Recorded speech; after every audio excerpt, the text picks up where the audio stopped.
If your phone ever rings at 3 in the morning and the screen says unknown caller, remember this story, because the person calling you might have been dead for years. This is not an urban legend or a story made up for the internet. This is a real case that was documented by American police in 2008 in a small and quiet town in the state of Ohio. The woman at the center of this story was named Emily Carter. She lived alone in an old wooden house on the edge of town after her husband passed away in a car accident. The accident had happened 5 years earlier, but Emily never truly moved on. She kept most of her husband's belongings, including his old phone, which she stored in the basement after his death. Everything began on a night that seemed completely ordinary. At exactly 3:17 a.m., Emily was jolted awake by the vibration of her phone.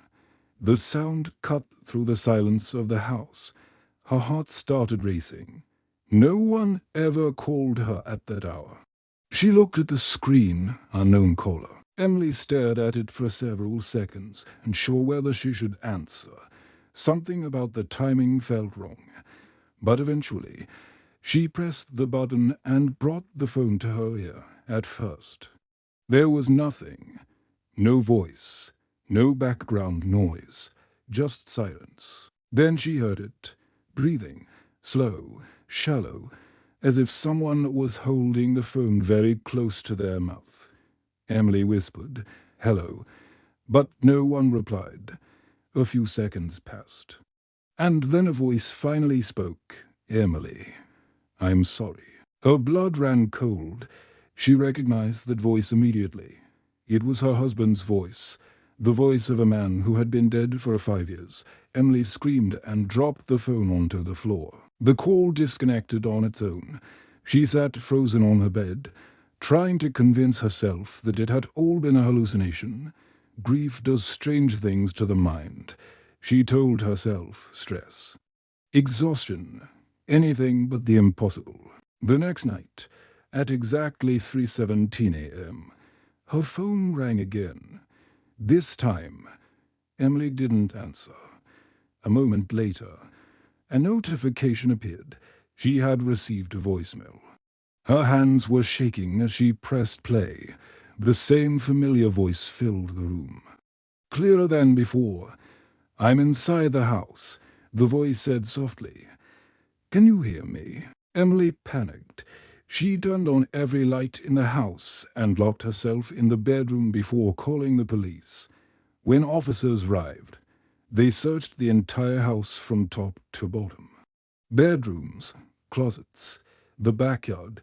There were no signs of forced entry. No one hiding anywhere. But when they went down into the basement, they found something that made them stop. On an old wooden shelf sat a phone covered in dust. It was her husband's phone.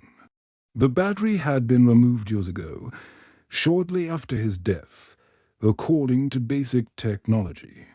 It was impossible for that phone to make or receive any calls. The police began reviewing the old accident report from 5 years earlier. That was when they noticed a detail that had been overlooked. Emily's husband had been officially pronounced dead at exactly 3:17 a.m. not long after that night. Emily moved away. She never returned to the house, and she refused to speak publicly about what had happened.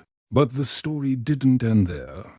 2 years later, the new owner of the house contacted the police. He reported receiving a strange phone call in the middle of the night, at 3:17 a.m. When he answered, a quiet voice whispered a single sentence. "Emily, can you hear me?" The police never released an official explanation for the calls. In the case file, there was only one final note.